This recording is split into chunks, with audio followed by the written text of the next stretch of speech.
দেবনাথ বাবুর সঙ্গে চলে এলাম ছাদে।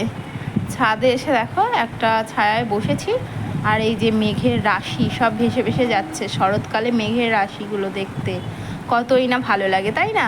মনে হয় যেন এই তো চলে এলো দুর্গাপুজো। দুর্গাপুজো মানেই সাজগোজ, খাওয়া দাওয়া, আনন্দ ফুর্তি, সকলের সঙ্গে দেখা। আমরা এখানে বসে বসে মেঘগুলো দেখছি, কত সুন্দর লাগছে। দেবনাথবাবু তো এর আগে বসে বসে চুপচাপ দেখেনি, ও তো এক জায়গায় শান্তভাবে বসেই না। আজকে বলেছি চল আজকে ছাদে যাব, আমরা আজকে মেঘ দেখবি মেঘগুলো কীরকম কীরকম রূপ তৈরি করে, এইসব বলে ওকে ছাদে নিয়ে এসেছিলাম। পড়ার এত চাপ থাকে যে সেই ফাঁকে একটুখানি যদি ওর মনটা ব্রেনটা ফ্রেশ করতে না পারি, তাহলে ওর তো অনেকটা চাপ পড়ে যায়, তাই না? তার জন্য এক ফাঁকে আজকে চলে এলাম ছাদে মেঘ রাশি দেখাবো বলে।